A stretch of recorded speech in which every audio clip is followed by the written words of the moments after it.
as I said, Sorrow, the B-side, was Amsterdam, which is by Jacques Brel, who is probably, in my mind, one of the greatest performers ever.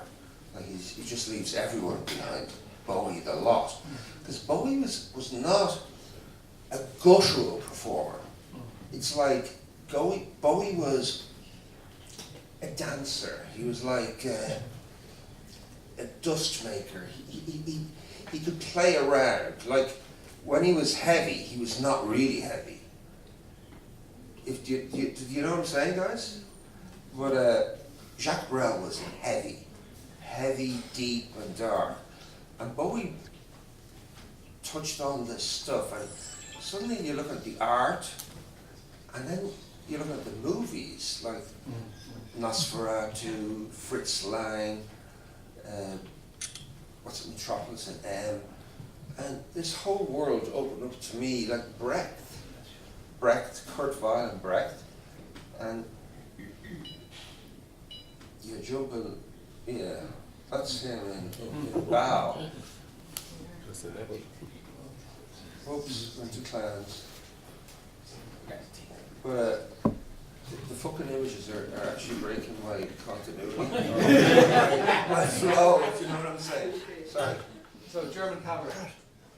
Well, that's it. As I said earlier, as a kid, I had a hint of cabaret from that movie, which is a wonderful movie with Joel Grey and Liza Minnelli and Auden. And you buy all these books, and the thing is, I'm not fucking studying this when I'm 12, 13, but I'm delving into them, I'm robbing, and then you start reading it as a grown up.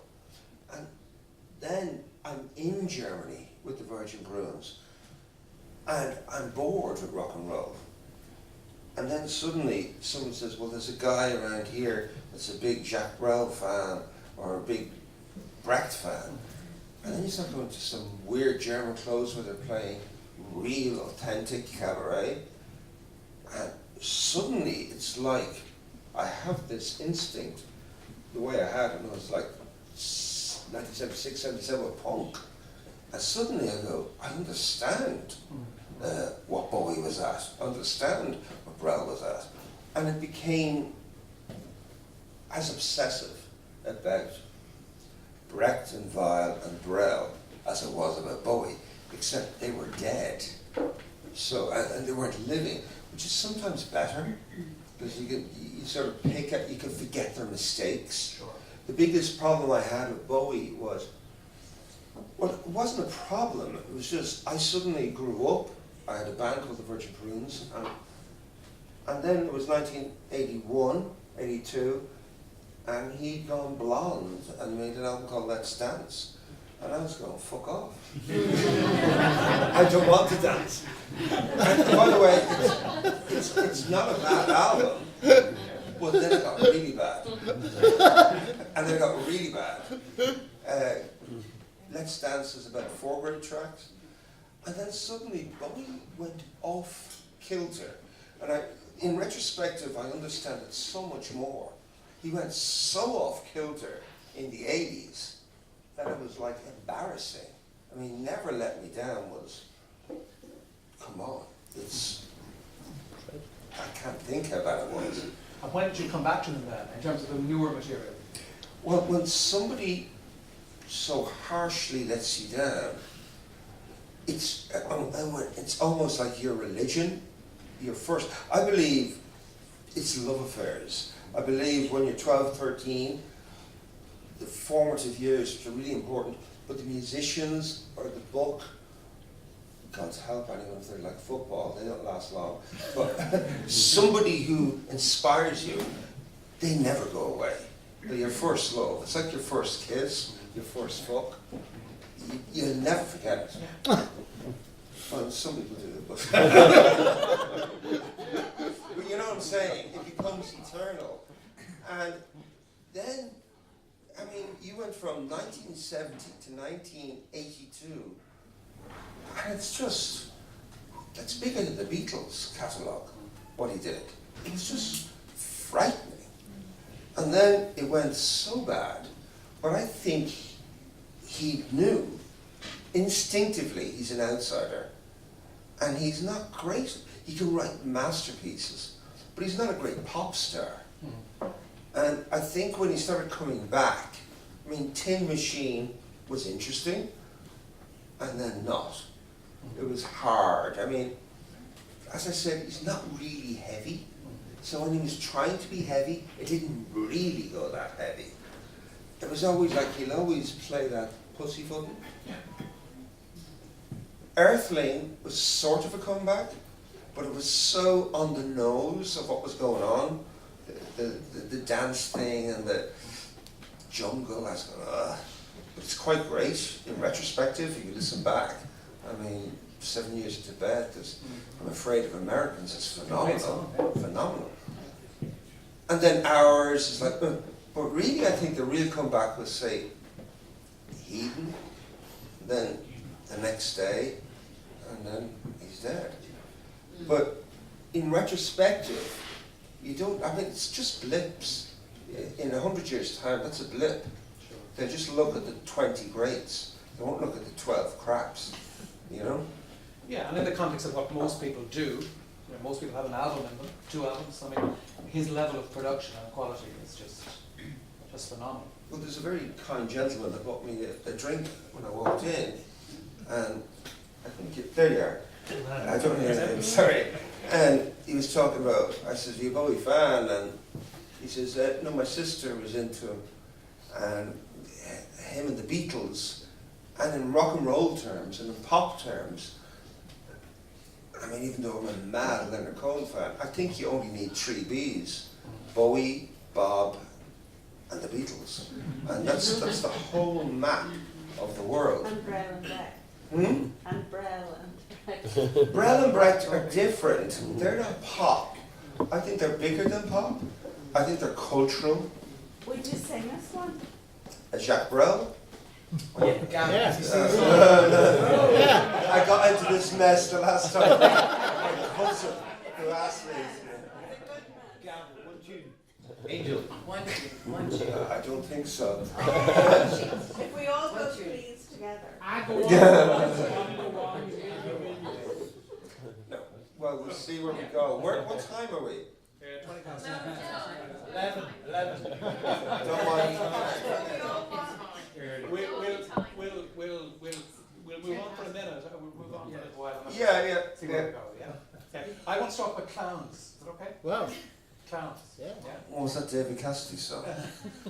So if you we were talking this afternoon about Bowie and clowns. If you go right back to Bowie's first real television appearance in Pierrot in Turquoise.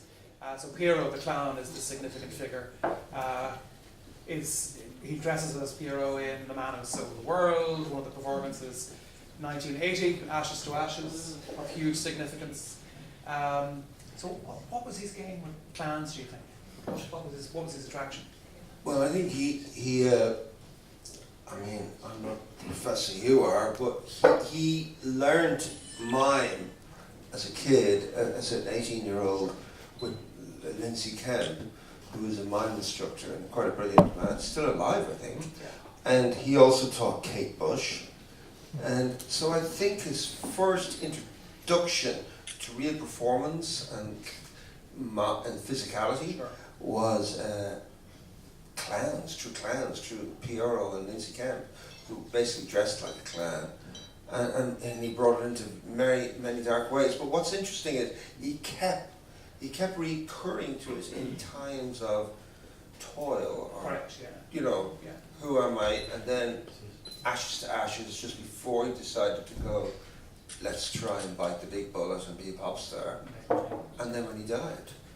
Because, yeah, I'm going to jump ahead for a second, just quickly. So this is like an image from the video for Love Is Lost. And he uses the mannequins that of the key figures that he used of time, and Pierrot is the central one of that. And what is interesting is that Pierrot appears.